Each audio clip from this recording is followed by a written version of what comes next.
Former President Obama said voters became disengaged in elections following the 1973 Supreme Court decision of Roe v. Wade.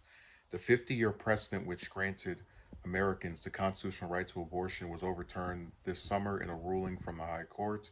The majority opinion was penned by Justice Samuel Alito during a Friday appearance on Pod Save America, a podcast whose hosts include former Obama administration staffers. Obama was asked about why progressive voters can't rely on the court system for policy. One of the problems with Roe was that it did make, I think, a lot of voters complacent, figuring, do I really have to trudge over and vote in some obscure midterm election because I know that the Supreme Court is protecting me when it comes to my right to choose, he said. The former president said the Supreme Court is still reflective of American politics, even if it is independent and not entirely ideologically driven. He said activists still need to do work to change hearts and minds and attitudes about issues because the court usually follows societal trends instead of leading. It's very rare where the court gets ahead of society in a significant way. It typically reacts in response, and more often when it's gotten ahead. By the way, it's done bad things rather than good things,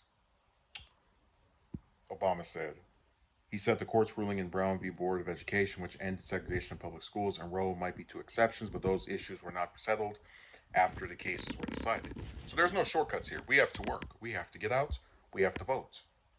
We have to be engaged in conversations. We have to reach to places where the majority of people don't agree with us on these issues, and we have to make a case, he said.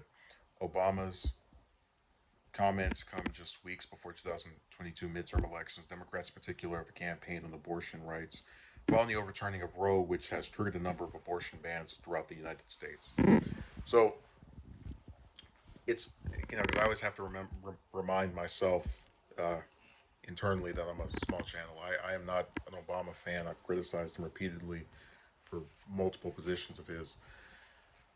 Um, and this statement, so a problem I have with him as a speaker, like just from a non-policy standpoint, he likes to do what I call voter shaming, where he allows or plays some role in some issue hurting people or affecting people in a way that he deems negative, that he could have done something about but chose not to, and then he wags his finger at the voters, right? So he says that voters became complacent after the 1973 Roe v. Wade ruling. Well, um, I when I read this part, I thought, oh man, he's gonna pull out some statistic that's gonna show that um, the 1970, what would that have been, 76, right? Because that was excuse me, 74. The midterm election for that year had like less turnout than the one from 72, which was held the same year as presidential election. That's to be expected. But he's gonna show me that there's been some historic trend of less voters getting engaged after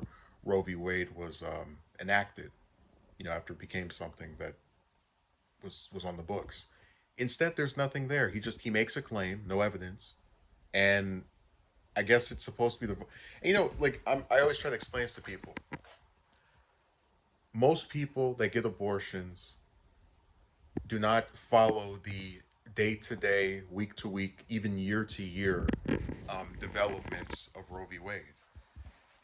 In fact, I would go as far as to say that a majority of people do not follow the day to day, week to week, year to year developments of Roe v. Wade.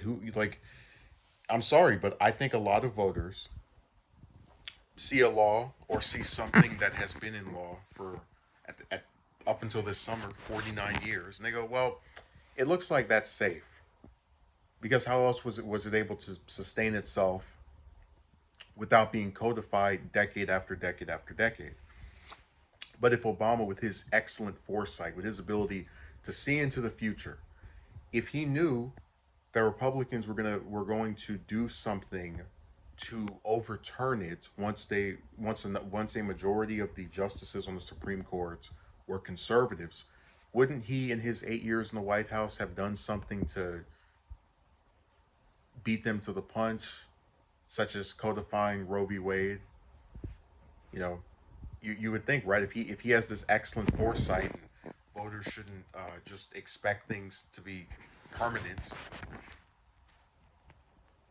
And this is one of the problems I have with him. Not even on like a substantive politics, because we've discussed his bad political stances in the past or things he did previously, but it's like, how do you, as a former president who has been very inactive in actually like doing anything to assist with any of the issues that you claim to care about, how do you sit here after being effectively a shadow figure outside of a couple of elections, like the midterm, the presidential election, but pretty much an exiled former Washington, chief executive head of state, sit here and tell all these activists and regular people, oh, you should, it's your fault that Roe v. Wade got overturned after 49 years. You should have predicted that the Republicans were going to do this.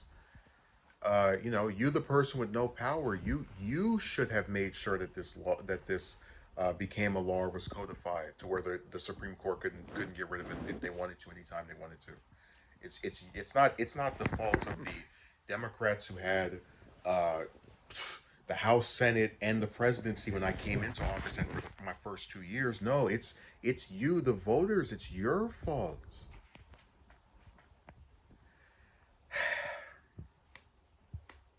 So I'm sure at some other point it could be the Voting Rights Act. Um, there will be some other thing, that's some other law or some other like just thing on the books that's been around for decades, and Republicans will overturn, or excuse me, the Supreme Court will overturn it, and then you're going to see Obama come out and wag his finger at you and go, "You person with no power, you're the reason this happened. Don't blame the politicians who actually can, as a collective unit, vote to make things occur. No, we're we can't do anything unless you do something first." It's really nuts. The people with power pretend they're like these weak, just completely ineffective, empty suits, and they tell the voters who don't control anything besides adding to a 0.1% of deciding who gets elected to whatever offices or they're able to vote in. They try to reframe everything as being in your control. It's really nuts. Like, think about this. You can have a person, let's say they live in Texas, for example, and they didn't like Trump, and they didn't vote for him, but he won their state anyway. And then the person they didn't vote for puts Supreme Court justices on the court, and as they continue on with their life, they get they or their girlfriend, whatever, they get knocked up, and they say, "Hey, we can't afford this kid. We can't take care of it. It was an accident, etc." Um, and then their governor announces that, "Oh, yeah, abortion's over. It's been overturned by the Supreme Court. We're getting rid of it in this state."